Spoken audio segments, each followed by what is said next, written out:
Terraforged is undeniably the most realistic terrain generation mod in Minecraft. Small rivers join up into larger ones and lead to the ocean, and mountains generate with peaks and valleys that look just like the real thing. There's just one problem though, and it's that the last real version of Terraforged was made for 1.16.5. Yes, there's an alpha version for 1.18, but that version has less features and unfortunately development has stopped. Luckily, I found a way to be able to use a map generated by Terraforged in a 1.19 world, and the method I'm about to show you should also work for 1.20 and beyond. Disclaimer, this will only generate overworld biomes that existed in 1.16.5, so no mangrove swamps or cherry groves. The exception to that being anything that generates below Y level 0. So ancient cities in the deep dark and lush caves will still generate when you upgrade your world to a version in which these exist, as will anything else that can generate in the deep slate layer, such as amethyst geodes. Before we get started, we'll need to download Terraforged, which, as the name suggests, requires Forge, and we'll also need the chunk pregenerator mod. Alright, so to get started, we're going to generate our world.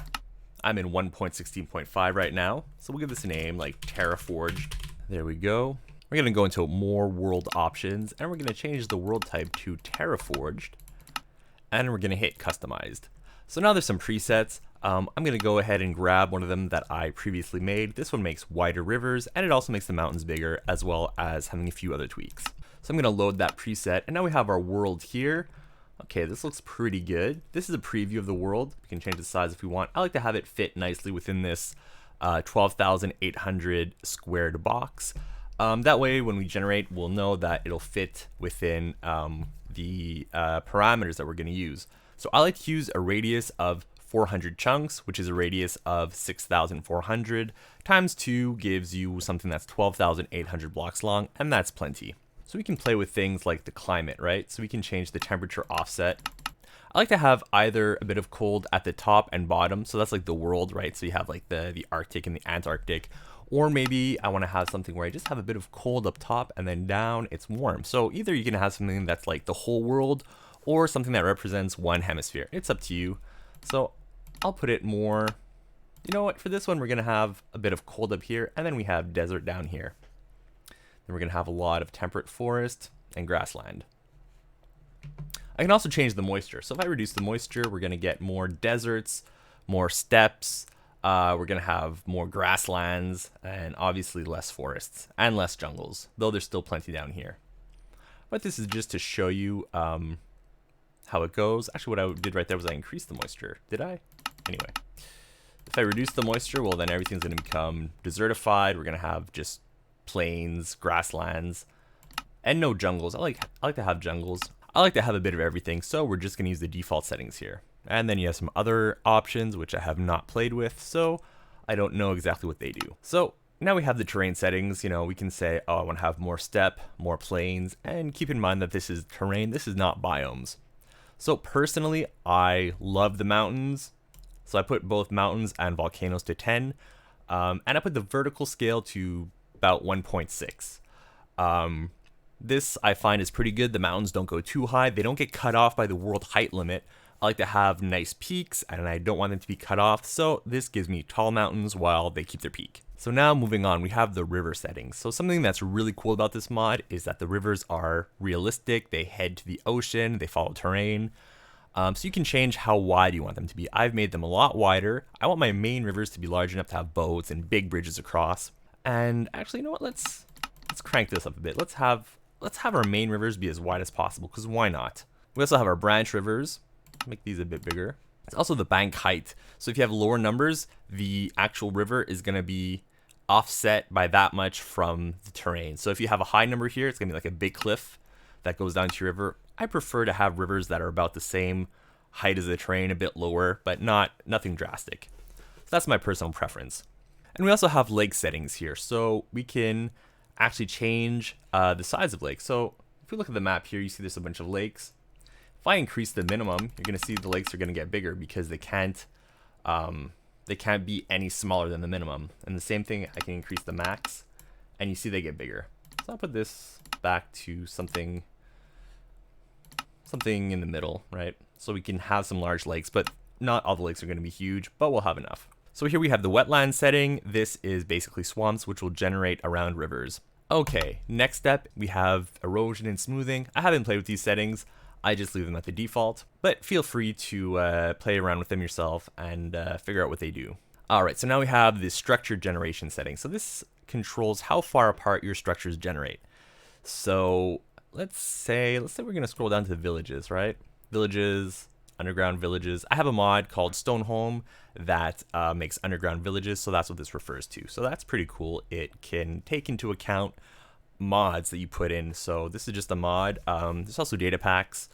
I'm using a data pack called Walls of Conquest. That adds, that changes how towns look and how pillager outposts look. So it's pretty cool, and I like to have more elaborate towns and pillager outposts without anything crazy. So the villages aren't actually bigger, and the pillager outposts are castles instead of just little towers. It's pretty neat. I like it. Okay, so I'm gonna try these settings. Next page is miscellaneous.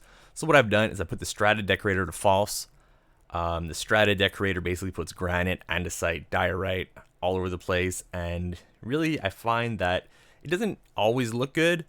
And also when you mine, well, then you're gonna get a lot of those stones instead of regular stones. So if you have a build that's very stone heavy or you want to make tools, well, you might not always have enough stone. So I'll put it to false. You can put it to true if you want. Play with the settings and go into many worlds. So I've generated about 20 worlds so far just to see what the settings do. Don't be shy, generate worlds, explore. And then once you're comfortable, you can find settings and actually play on them. So what I've also done is I put vanilla lakes and springs for both water and lava to false because I don't like how it looks on the map. So I don't like having random lava lakes. The way the mountains are, it doesn't look good to have water or lava flowing down because it just kind of spreads out and it doesn't look very realistic. And I want to have realistic settings. That's what's important to me. You can put whatever settings you want. Let's go back. I'm going to save this. Good. I'm going to hit done. And we're going to create new world. All right, so here we are in our Terraforged world. You can see there's some different terrain. So what we're actually going to do, oh, that's a volcano. That's pretty cool. They got lava in them, so that's a pretty deep volcano. Okay, anyway, that's not the point. The point is now we're going to generate this world. So I'm going to go here. We're going to notice I did not spawn at 0, 0. I spawned in the middle of the continent. Yes, I moved a little bit, but we're still very close to the middle of the continent. So why don't we go back here just to be dead center. So this is about where we started. So now I'm going to run a script that will generate the world. You'll also notice that I have this app right here, Core Temp, and that's just keeping an eye on the temperature of the CPUs. I was actually overheating because I overclocked my CPUs, and this is a very CPU intensive process. So I actually removed the overclock. If it crashes, if your computer freezes, it might be because of the CPU temperatures getting too high and them shutting off. So this might be a good app to use. So I'm just gonna leave this open. It's not gonna overheat because I removed my overclock. So let's look at the script that we're gonna use. So it's /pregen. And what we wanna do is we wanna start the generation. We're gonna use a radius. It's gonna be our method of defining how big of a world we want to generate. Then we're going to name the process. So we're going to call this PregenExample. Even if you only have one, you still need to give it a name. And we want a square. That's just because the preview for Terraforged is a square. And I know that the world will fit in the square because I saw the preview. So we're going to use these symbols right here. And what those mean is that we're going to use the player's coordinates as the center. So that just means the current position will be the center. And we want a radius of 400. That's 400 chunks. Each chunk is 16 blocks. So we have a square with a radius of 6,400 blocks, which will give us a 12,800 by 12,800 square. And I'm going to hit enter. And now we're going to have this pop up in the top left corner. That's going to tell us the progress of the world generation. So you see we're generating 638,000 chunks. And we've done 236 so far. That updates sporadically. All right, so now you saw it rise a little bit. There's also the lighting progress. Both of these have to finish. The terrain progress is like a first pass, and then lighting is, I think it's details. Whatever it exactly is, you need to wait for both of them to be finished. So I don't know what exactly each of them does, but they both need to be done. Now, lighting progress is still at 0. You have to give it a little time, wait a couple of minutes, and then it's gonna start catching up. So you see now it just rose up to 22, 121. it's slowly generating the lighting after the terrain has been done. So now we have an ETA. The ETA is around 4 hours. It fluctuates a lot. This is going to take several hours. I'm going to try something. I'm going to turn off my shaders and reduce the render distance because I think that might be slowing it down. So let's try that. All right, so the ETA is still about 4 hours.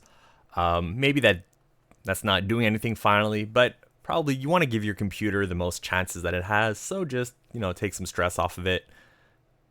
Oh boy, the ETA is going up. So the ETA fluctuates a lot. Don't worry too much about that. It'll be done when it's done. Obviously, if it says it's going to take 5 days, then maybe that's something to be concerned about. So right now I'm using a radius of 400. If I were to double that to 800, I wouldn't double the amount of time it takes to generate the world. I would quadruple it because as the radius doubles, the area quadruples. So it varies according to the square of the radius. So we're not going to sit around and wait 4 or 5 hours for this to generate. I'm going to stop this right now. And we're going to have a look at a world that I previously generated. So here's a world that I've previously generated, and opening it in this application basically just proves that the world did generate, that there's no missing chunks. So you can actually zoom in and use the arrow keys to move around so you can see that the features generated properly. So I have, this is a pillager outpost from a mod, so we can tell that yes, the mod did indeed generate the outpost as it was supposed to. We can look for things like villages or, oh, I just selected some chunks there. This is actually an application that lets you delete chunks, but it also lets you look at your world. So right now I'm in the world that was previously generated. I'm using Zero's minimap, and you can see that's also another way to tell that your world is okay. So I'm using a mod called Better Strongholds, which makes, well, better strongholds. So I'm going to use the command locate better strongholds, :stronghold, and we're going to make sure that it did properly generate. All right, click here to teleport. Okay, now I'm underground, so I'm actually going to go into spectator mode, and that's going to let me fly through the walls because the teleport doesn't really work properly all the time. But yeah, okay, so the stronghold is right here.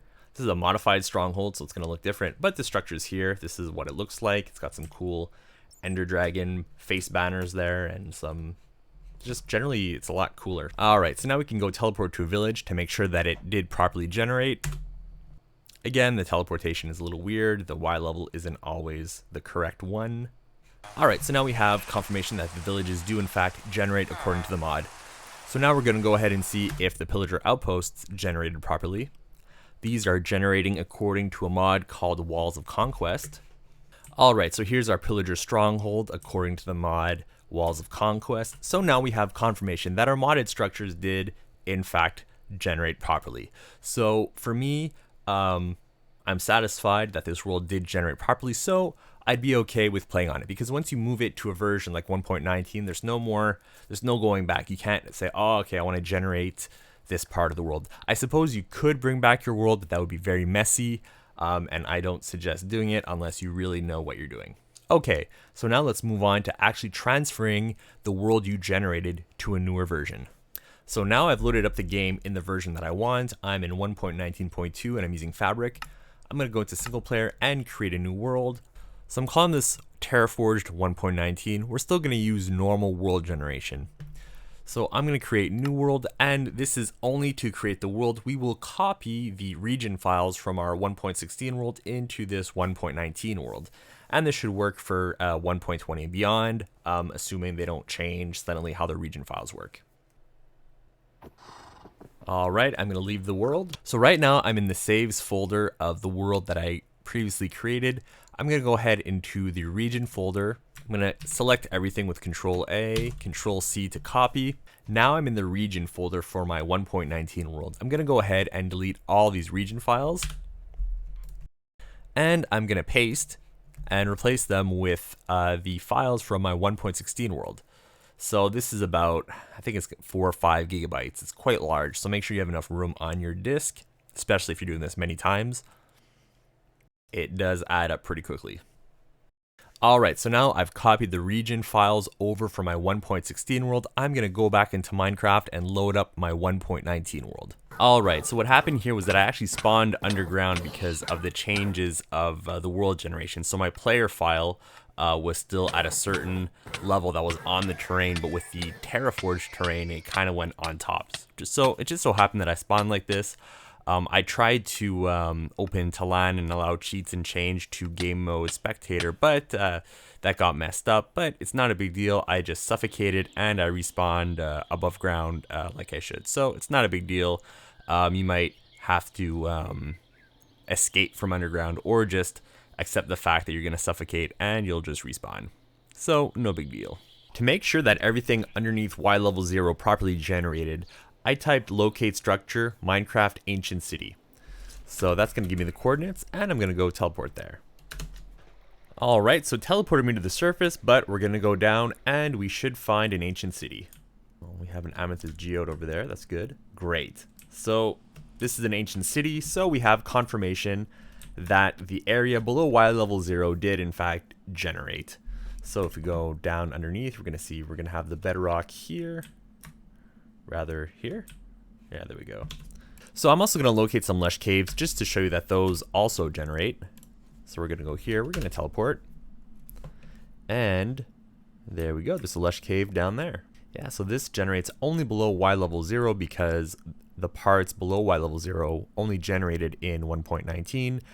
The parts above Y level 0 generated in 1.16. So we'll go back to the surface and we'll see that it is part of the Terraforged map that we generated from 1.16 and not a newly generated piece of the world. So there you have your Terraforged rivers with the Terraforged mountain. This is generated in 1.16. If I go to my map, well, you'll see the same thing. This is solidly Terraforged. This is not a new chunk that was made. So this proves that everything generated properly. So there you go. You can now play Minecraft in 1.19 with a beautiful and realistic Terraforged world generation. So just look at these mountains. Look at these. Look at this terrain. Oh, that's cool. There's a mine shaft here from Young's Better Mineshaft. So that's something to explore. That's a lot of fun. So this is a beautiful world, and I'm looking forward to starting a survival series in Terraforged. So that's going to be coming up. This is just beautiful. I love this world generation. Look at that. Oh. Alright, so there you have it. That's how you create a world in 1.16.5 with Terraforged and copy it over to 1.19.2. This method should also work for other versions of Minecraft, though I have not tested other versions of Minecraft. But I suspect they will work so long as nothing changes with how the region files work. I hope you enjoyed this video and found it informative. Thank you for watching.